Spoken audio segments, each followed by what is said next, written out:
Assalamualaikum warahmatullahi wabarakatuh. Perkenalkan, nama saya Erna Erika Ramadhani, NIM 53010190115 dari kelas SPIA. Saya di sini ingin mempresentasikan tentang pembaharuan Arab Saudi guna untuk melengkapi tugas dari makul sejarah peradaban Islam modern. Kerajaan Arab Saudi modern dan kontribusi Muhammad bin Abdul Al-Wahhab.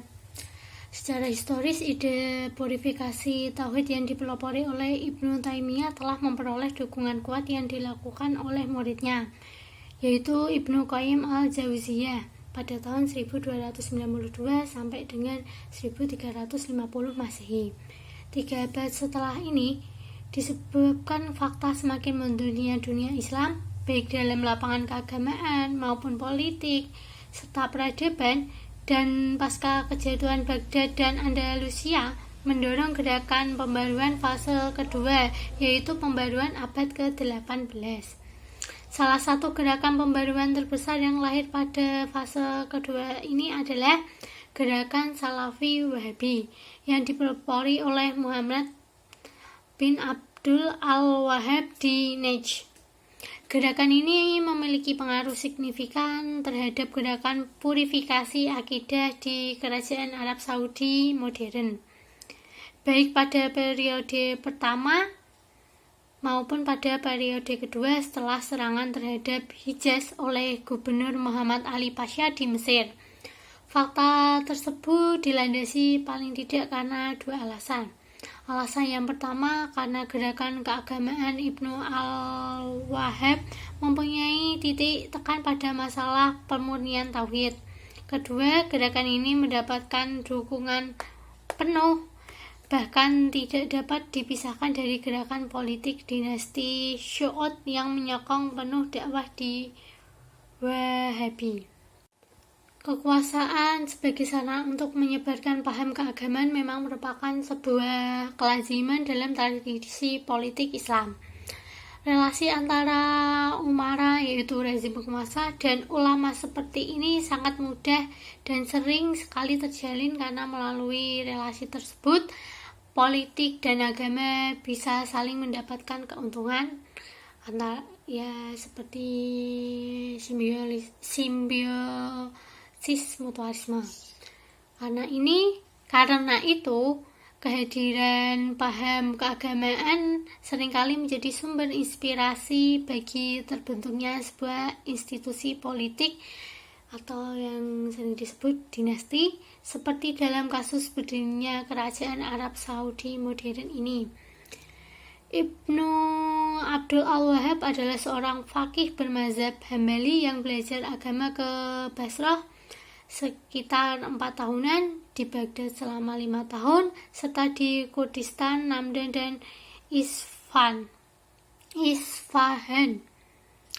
Di kota terakhir ini, beliau belajar tentang filsafat dan ilmu tasawuf.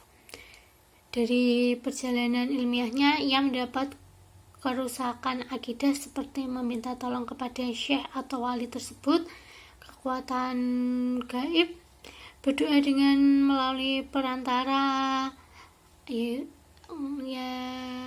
nama lainnya adalah tawasul, dan lain-lain. Beliau berpendapat bahwa umat Islam harus kembali kepada ajaran seperti yang dianut dan diamalkan oleh Rasulullah SAW, sahabat dan tabi'in. Sumber ajaran hanya berasal dari Al-Quran dan hadis, dan untuk memahaminya dipakai metode ijtihad. Upaya dan pemurnian yang dilakukan oleh kelompok ini seringkali disebut dengan gerakan Salafi Wahabi. Istilah Wahabi sebenarnya adalah penamaan yang disematkan oleh musuh-musuh dari aliran Ibnu Abdul Al-Wahhab ini. Pengikut Ibnu Abdul Al-Wahhab sendiri lebih memilih menyebut mereka sebagai al-muslimun atau al-muwahhidun, yang berarti pendukung ajaran yang memurnikan ketauhidan kepada Allah. Mereka juga menyebut diri mereka sebagai pengikut mazhab Hanbali atau Al-Salaf. Selain itu, mereka juga biasa menamakan diri sebagai kaum Sunni. Pengikut mazhab Hanbali sebagaimana yang dianut oleh Ibnu Taimiyah. Pemikiran Salafi Ibnu Abdul Al-Wahhab banyak dipengaruhi oleh pemikiran Ibnu Taimiyah, terutama dalam metode penafsiran yang skripturalis dan menolak unsur-unsur bid'ah dalam zahirah Islam. Namun, tak dapat dipungkiri bahwa Ibnu Abdul Al-Wahhab memberikan proporsi besar terhadap penggunaan ijtihad dibandingkan taklid buta. Namun gerakan pembaruan yang diwacanakan ini memiliki corak dan warna pemurnian yang lebih keras daripada pendahulunya tersebut. Munculnya gerakan Wahabi memang tidak terlepas dari kondisi umat Islam di wilayah Semenanjung Arab pada saat itu yang mengalami dekandensi bidang akidah dengan maraknya berbagai praktik bid'ah dan takhayul. Fenomena tersebut sebagai akibat dari semakin jauhnya spirit Islam dari sumber ajaran Islam yang asli, yaitu Al-Quran dan Al-Sunnah. Juga karena pengaruh dari praktik-praktik keagamaan lama yang bangkit kembali. Jadi itu tadi disebabkan karena munculnya kembali kebudayaan lama, praktik lama yang bersifatnya takhayul. Berbeda dengan para pendahulunya, Ibnu Abdul Al-Wahhab dan pengikutnya lebih menekankan pada pemurnian tauhid yang lebih praktis dan terkadang cenderung reaktif. Tentang dasar-dasar dari doktrin pemurnian akidah ini, apabila pemikiran Ibnu Abdul Al-Wahhab ditelusuri secara komprehensif, terdapat beberapa konsep penting yang berhubungan erat dengan propaganda purifikasi yang diusung, sekaligus menjadi landasan utama bagi kebijakan politik yang mereka usung. Antara lain, yang pertama adalah konsep tentang pokok-pokok Islam, dan kedua, konsep dan batasan syirik. Yang ketiga adalah tentang konsep nawaqid al-Islam, yaitu hal-hal yang membatalkan iman, yang tentu saja pada praktiknya susah untuk dipisahkan dari masalah takfir. Dalam pandangan beliau, ada 3 dasar agama yang harus diketahui oleh setiap Muslim agar keislamannya otentik, yaitu pengetahuan tentang terhadap Allah, pengetahuan tentang agama, dan pengetahuan tentang Nabi Muhammad SAW. Secara umum, hampir tidak ada perbedaan antara konsep ini dengan konsep-konsep Islam yang telah dikenal luas dalam Islam. Namun ada satu hal menarik, yaitu dalam definisi dan kaidah hijrah. Menurut beliau, hijrah adalah berpindahnya umat Islam dari negeri syirik menuju kepada negeri Islam, yang dimulai sejak zaman Nabi sampai hari kiamat. Hal ini menarik karena ketika Ibnu Abdul Al-Wahhab berbicara tentang orang musyrik dan negara syirik di zaman sekarang, seolah-olah predikat tersebut diperuntukkan bagi ulama dan negara-negara Islam selain di Arab Saudi tersebut. Menurut Ibnu Abdul Al-Wahhab, peperangan Rasulullah selama berdakwah di Madinah bukan peperangan melawan orang-orang kafir yang tidak beragama, melainkan lebih kepada memerangi orang-orang yang sudah mengakui rububiyah Allah namun tidak melaksanakan apa yang menjadi perintahnya dengan semestinya. Ibnu Abdul Wahab juga mengajarkan bahwa ada 10 hal yang dapat membatalkan keislaman seseorang, atau dengan kata lain menjadikannya sebagai seorang kafir. Sumber ajaran dan pemikiran kaum Wahabi bisa ditemukan dalam beberapa karya, antara lain yang pertama adalah Sitah Usul Ad-Himah yang membahas tentang konsep-konsep penting dalam Islam, termasuk tentang wajibnya taat kepada pemimpin. Yang kedua adalah Fadl al-Islam yang membahas tentang kelebihan-kelebihan Islam serta konsep-konsepnya. Dan yang ketiga adalah Mustalahat al-usul yang membahas tentang 3 pokok utama dalam beragama, yaitu pengetahuan tentang Allah, Rasul, dan tentang Islam. Keempat adalah kitab al-tauhid alladzi huwa haq Allah ala abdi yang mengulas tentang tauhid uluhiyah dan beserta penjelasannya. Selanjutnya yang kelima adalah al-qawaid arba'ah tentang mengulas syirik dan kewajiban memeranginya. Keenam adalah nawaqid al-Islam yang menerangkan 10 hal yang membatalkan keislaman seseorang.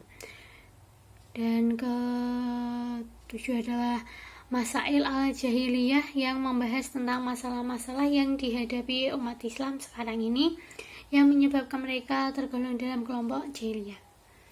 Dan yang terakhir adalah Qas al-Suhubat yang mendiskusikan tentang kesempurnaan Islam dalam rububiyah serta uluhiyah. Pengaruh politik Hijaz terhadap perkembangan lembaga pendidikan Islam. Lembaga pendidikan di Hijaz terdiri atas 2 jenjang, yaitu Al-Ta'lim Al-Awali, lembaga pendidikan dasar, dan Al-Ta'lim Al-Ali, lembaga pendidikan tinggi. Al-Ta'lim Al-Awali adalah proses belajar mengajar yang berlangsung di kutab. Kutab sendiri adalah tempat proses belajar mengajar yang biasa berlangsung di masjid-masjid atau di rumah seseorang yang dianggap terpelajar untuk kemudian mereka mengajarkan ilmunya dengan harapan mendapat pahala dari Allah atau sedikit imbalan berupa harta benda dari para dermawan yang memiliki perhatian dalam perkembangan pendidikan Islam di Hijaz sendiri. Sedangkan Al-Ta'lim Al-Ali, lembaga pendidikan tingginya, adalah proses belajar mengajar bagi orang yang ingin melanjutkan studinya setelah menamatkan proses belajar yang pertama tadi. Ini biasanya berlangsung di Masjidil Haram dan Masjid Nabawi di kota Madinah yang dapat dipandang sebagai perguruan. Adapun kondisi pendidikan Hijaz pada masa dinasti Su'ud, yaitu proses belajar mengajar di halaqah ilmiah di Masjidil Haram dan Masjidil Nabawi terus berlangsung. Namun berada di bawah kendali penuh negara melalui Syekh Al-Haram. Berbagai halaqah fikih tetap berlangsung seperti sebelumnya, mengajarkan 4 mazhab fikih Sunni. Hanya saja sesuai dengan ajaran yang dianutnya, penguasa dinasti Su'ud memerintahkan agar kitab Kashf al-Subat, yaitu sebuah kitab yang ditulis oleh dan berisi ajaran dari Ibnu Abdul Al-Wahhab, untuk diajarkan sebagai materi wajib di seluruh halaqah. Namun yang dihadiri oleh para ulama dan penduduk. Namun kemudian halaqah itu kembali seperti sebelumnya setelah dinasti Su'ud I berakhir di Hijaz akibat dari serangan Ali Pasha. Di sisi lain, pengajaran tasawuf nampak mengalami sedikit perubahan karena tarekat ortodok yang semakin kuat. Kondisi pendidikan Hijaz pada awal berdirinya kerajaan Arab Saudi modern. Ketika memasuki awal abad ke-20, Ibnu Saud dapat kembali menguasai wilayah Hijaz sekaligus mendirikan kerajaan Arab Saudi modern. Hal yang pertama yang dilakukan beliau adalah memprioritaskan keamanan umum di Jazirah Arab. Ia dengan sangat baik dapat menyelesaikan persoalan keamanan negeri dengan hukum-hukum yang terlalu keras. Bahkan dapat dikatakan Ibnu Saud sama sekali tidak memperlihatkan pandangan luas dan kepemimpinan yang mengesankan sebagaimana yang diharapkan. Dalam bidang pendidikan, beliau mulai mengirimkan beberapa pemudanya ke luar negeri untuk belajar dalam bidang ilmu kedokteran dan telegrafi. Tetapi ia tidak menyediakan lembaga pendidikan modern bagi warganya secara umum. Pada mayoritas penduduk Arab Saudi ketika itu banyak sekali yang masih buta aksara. Jadi beliau mengirimkan orang-orang yang dianggap baik oleh beliau ke luar negeri untuk melanjutkan pendidikannya. Sedangkan orang-orang sipil itu tidak mendapatkan pendidikan secara ya setara dengan orang-orang yang dikirimkan ke luar negeri tadi. Di Hijaz kala itu memang kondisi pendidikan para penduduknya sangat memprihatinkan. Para penuntut ilmu di masjid di dalam tersebut dan Nabawi didominasi oleh penduduk dari luar Hijaz dan para mujawirun. Kesimpulan yang didapatkan adalah dari kacamata sosial keagamaan paling tidak ada 4 tradisi keagamaan yang ikut terpengaruh akibat dari dinamika politik semenanjung Arab tersebut. Yang pertama adalah dalam bidang pemurnian tauhid, kedua dalam tradisi pelaksanaan sholat berjamaah di tanah suci, ketiga adalah perkembangan pendidikan, dan yang keempat adalah hubungan antara syariah dan tasawuf. Dengan berdirinya kerajaan Saudi modern, Hijaz kembali dibersihkan dari praktik-praktik tahayul, khurafat, tarekat populer, dan tradisi keagamaan penduduk yang menuntut mereka untuk menyimpang dari ajaran yang benar. Sebagaimana pada masa dinasti Saud I, gerakan purifikasi syariah ini melibatkan intervensi langsung dari pemerintah Arab Saudi. Kerajaan mengontrol dengan ketat seluruh aktivitas keagamaan penduduknya agar tetap sejalan dengan pandangan Wahabi. Tidak mengherankan bila doktrin Wahabi ini memiliki karakter militan dan ekstrim, karena memang gerakannya bertumbuh pada kekuatan militer penguasa. Jadinya itu semua itu kayak bertumbuh pada penguasanya. Saat itu di Hijaz sendiri kondisi pendidikannya masih sangat memprihatinkan. Dalam bidang syariah dan tasawuf, kelompok Wahabi telah menjadi sebuah gerakan revivalisme pramodernis yang menyeru untuk kembali kepada sumber asli ajaran Islam, yaitu Al-Quran dan Hadis, serta meninggalkan praktik-praktik tasawuf populer dan tradisi yang menyimpang tidak sejalan dengan mereka. Fenomena ini menandai digesernya tradisi tasawuf populer di Hijaz oleh gerakan neosufisme yang radikal dan ortodoks. Sekian dan terima kasih. Wassalamualaikum warahmatullahi wabarakatuh.